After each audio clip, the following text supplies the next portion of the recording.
Hello, all my friends out there. This is Maxine Taylor, and I have the forecast for the month of December for the United States. There are some very interesting aspects.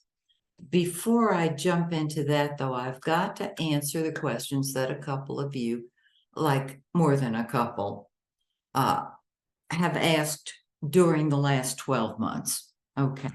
And the first one is when am I going to return to the Phoenix and Dragon and do full moon ceremonies there? Well, let me tell you, I am going to start back at the Phoenix and Dragon, and we will meet on Tuesday, December 26th. That's the day after Christmas. Yep. At 6:30 p.m. We used to meet at 7. We'll meet at 6:30. Okay. I'm going to continue with my virtual full moon ceremonies. So those of you who do not live in Atlanta and cannot fly in once a month to attend the in-person full moon ceremonies, I will make them. In other words, I'm going to do 2 full moon ceremonies every month. One is virtual, same one you're used to, and the other is in person here in Atlanta at Phoenix and the Dragon. Then a lot of you have been telling me for months and months and months, when are you going to start your next astrology course, which consists of 1 class every week for approximately 8, 9, 10 months. Depends on the size of the group and how quickly it wants to move. Okay. All right. I am hang in there. I've got to first translate my own handwriting. Okay. I am going to start my next a series of astrology classes on Thursday, January 18th. That's 2024, of course. And it will be at 7 o'clock. It's a virtual class. You can live anywhere in the world and take it. And I look forward to seeing you. I'm also going to start teaching astrology at the Phoenix and Dragon here in Atlanta. And what we're going to do is meet Saturday, January 20th at 11 a.m. So if you live in Atlanta and you'd like to study astrology with me in person, just get in touch with me and we'll set it up. And when I say get in touch with me, I mean go to my website, look it over, the classes. It'll give you a detailed picture of what I'm going to be sharing. And then email me at starmax@bellsouth.net. That's starmax, STARMAX @bellsouth.net.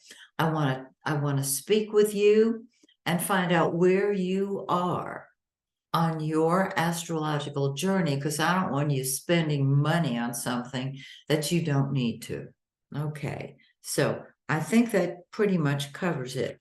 Now, I'm going to do a video sometime in the next few days. It's been weird around here. Everything's, well, you know how it is. We're in the shadow of the retrograde, and Mercury's going to go retrograde on the 13th. So there you go. I'm going to do a video. I'm put it on, again, my YouTube channel. It's free of charge, of course. It's called Let's Talk Money. This is the time of year and the time in our history when money becomes very important in our lives. Some people have it and some people don't. What I'm going to do is go through each sign in the zodiac, and I'm going to tell you, I'm going to talk about the talent you have when it comes to second house, earning money, sixth house, a type of job, and 10th house, I'm doing midheaven here, which talks about your career. I'm going to do this for all 12 signs.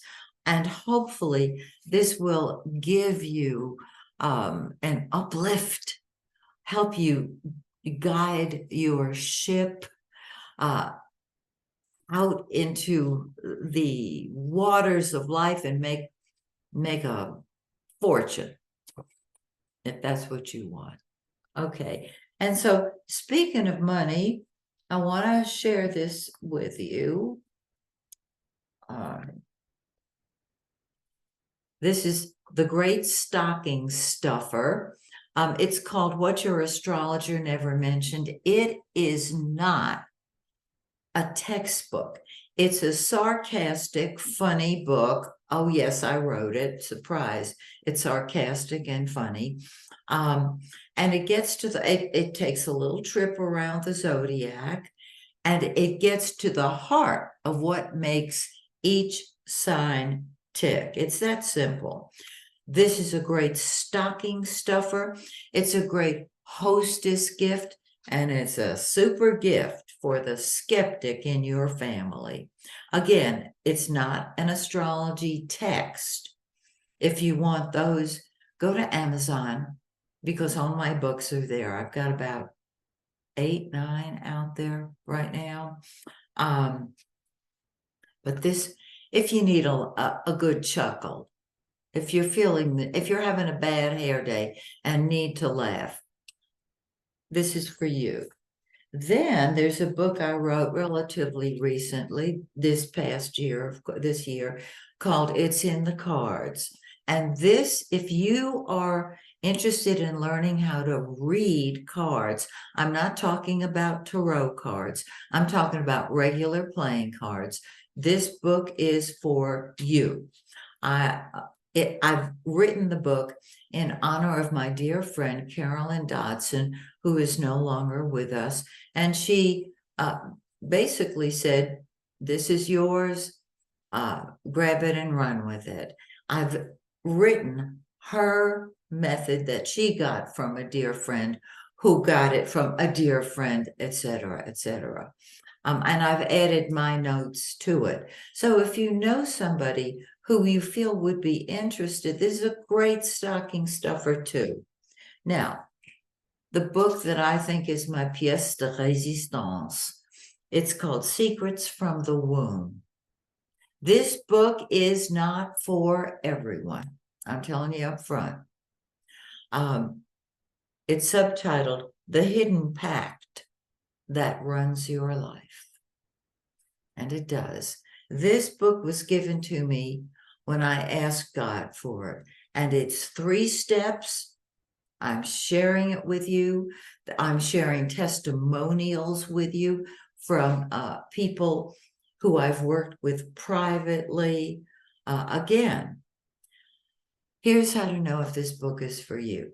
If you see the continuing pattern of your life over and over and over ad nauseum, if you have taken all the workshops, if you have meditated, whatever you've done, and you still go back into your story, and you've had it up to here, this book has your name on it. Okay, there you go.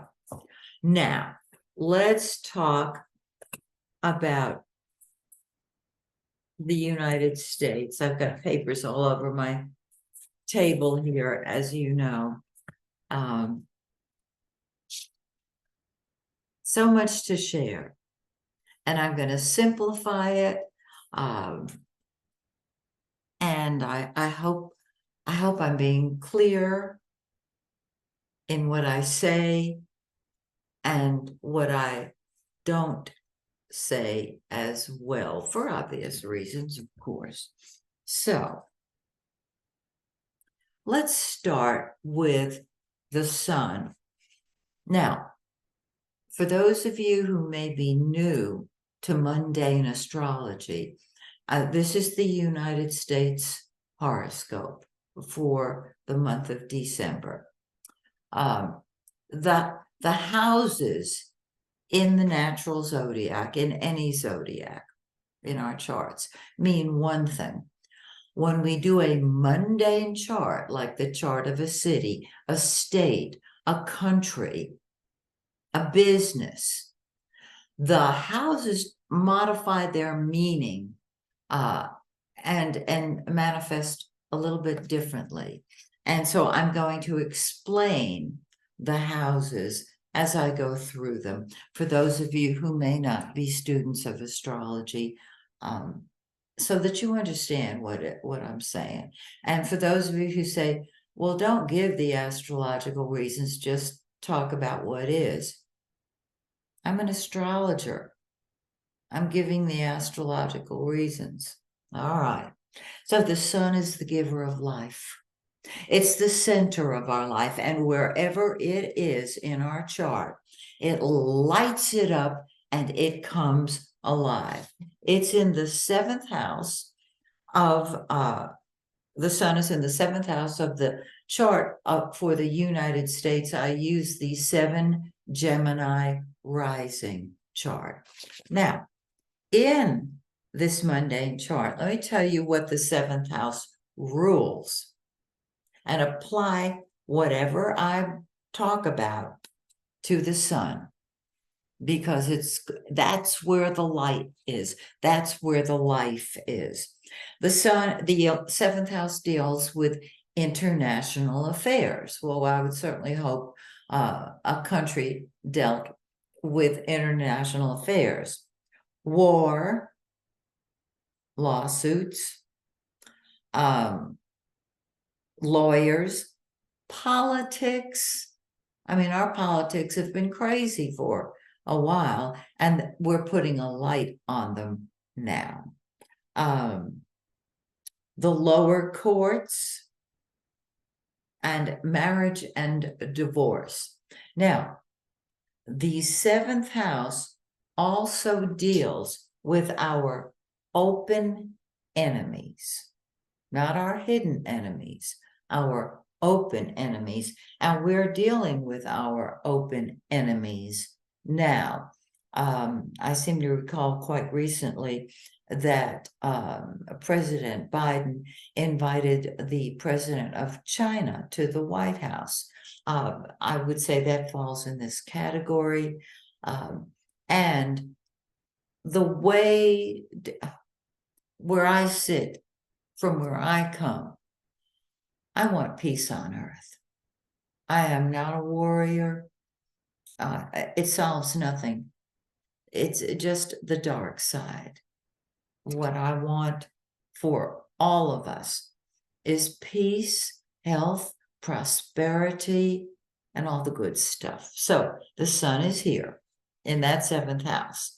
On the 22nd, it moves into the 8th house. And the 8th house traditionally in a personal chart deals with secrets, all the secrets in our lives. Well, the 8th house deals with our treasurer, our debt. It deals with taxes.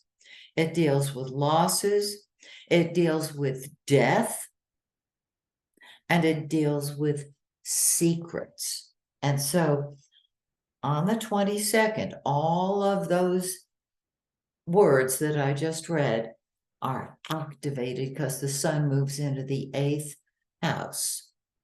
And this is the money of our open enemies. This is really, really a powerful time for us to negotiate. I love that. Now we have a new moon and a full moon during the month. And I know this looks very busy, so bear with me because I'm going to explain it. First of all, we're not even going to look at this part now. we have a new moon on the 12th. It's in 20 Sagittarius. Those of you who study astrology or are astrologers, you probably know the full moon, the new moon in December is on the 12th, and it's in 20 degrees of Sagittarius. It is in the 7th house of open enemies and war and the politics, the lower courts, everything I just read, that is activated. Now, prior to the new moon, about 2 days prior, nothing's going on. We are kind of flatlined. When I say we, I mean the world. And on the new moon, energy starts going. And so there can be communication, more so with our open enemies. Just wait and see what happens. Now, the new moon forms a T-cross with Mars and Neptune. Mars is war. Mars is passion. Mars says, do it now. The first house in a mundane chart is the attitude, both political and personal, and the mood of the people. It also rules public health, but it's when the moon triggers Mars in an opposition, there can be more open conversation with our open enemies and less war. But the opposition is a balance, a trade-off. So let's expect that. Now, both the new moon and Mars are squaring Neptune. Neptune is the dream. Neptune is escape. Neptune is spirituality. In a mundane chart, the 5th house deals with children.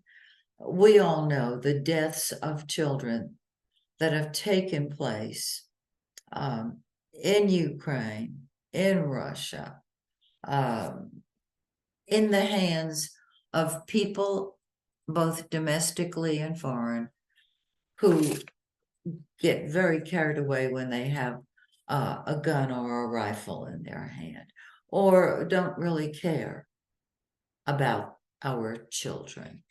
So children very strongly triggered. The 5th house also rules sports of all kinds. It rules fun. It rules the birth rate. It rules congressional and public hearings. And Neptune there can represent obfuscation. I picked a long word, didn't I? Wishful thinking or hidden stuff. Neptune, trying to get a handle on Neptune is like trying to grab a handful of smoke. Now, this T-cross that is formed, it's like a table with 3 legs. The 4th leg is where the energy ultimately resides. And so let's talk about the 11th house. It is, in a personal chart, the house of the humanitarian. It deals with groups. It deals with humanity. It's a beautiful house. In a mundane chart, it rules Congress and congressmen. It rules legislation, the treasury, city and county councils, because it's groups. It deals with groups. It deals with friends. And so very interesting that it deals with friends, because at this point, we want to know who our friends are and who our friends are not. Okay, that's the new moon. On the full moon, 2 weeks later, things come to a head to be dealt with. Sometimes Well, I've seen it happen a great deal. The full moon brings a gift because it is triggering the beneficial planets. All right. Our full moon is December 27th. It's in 5 degrees of Cancer. And look at here. It sits right smack dab on Venus, Jupiter, and the Sun. Venus and Jupiter are the benefic planets. Venus rules money. Jupiter rules money. It's in the second house of money. The Sun, I hope you can see this. I put a kind of an aura around it, is the giver of life. And this full moon in our second house improves money. Now, some of you will not find the personal improvement because your own birth chart is in your own birth chart. This full moon is not activating money, or some of the other aspects are not activating money. I would need to look at your chart to be able to tell you that. So if you want a reading, of course, let me know. However, Venus in the second house brings money. It brings joy. Jupiter expands the income, which is great. And the Sun delivers what we look for. Let me tell you what it means, what the second house means in a mundane chart. Okay, it does rule money. Yay! Aren't you glad?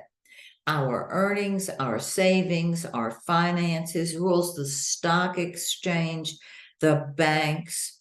It rules debt, and it rules commerce and trade. And so that all of those things are activated. And with the good guys, Venus and Jupiter and the Sun, just put out the thought that the United States creates more money and that it just trickles down to you. All right, let's keep on going here. Now, this is very interesting. I'm talking about Jupiter and Mars. Now, Jupiter has been retrograde for many months. Jupiter is the greater benefic. It blesses you. It brings abundance. It brings joy.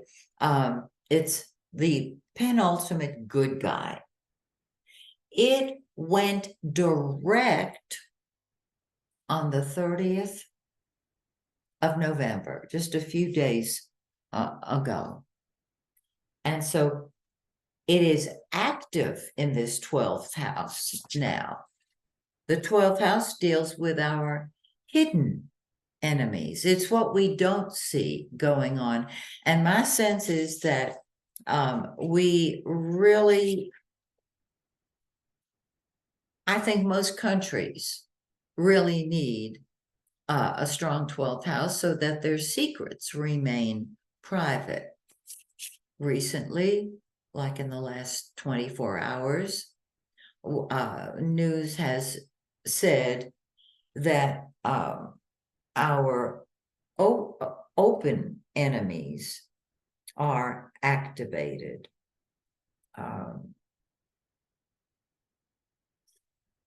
And so we have both our hidden enemies and our open enemies triggered right now. Let me finish with Jupiter and then I'll go on to Mars, okay?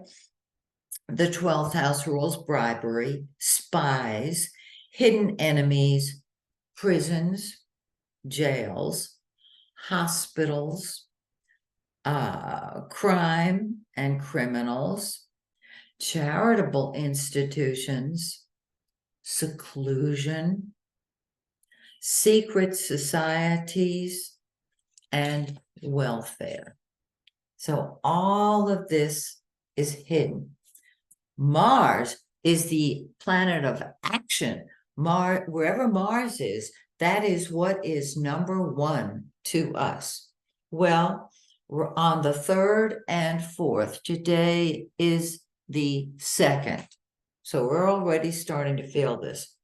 Mars is coming out of our 6th house, and it's moving into that 7th house of open enemies, litigation, international affairs, war, because Mars is gunfire.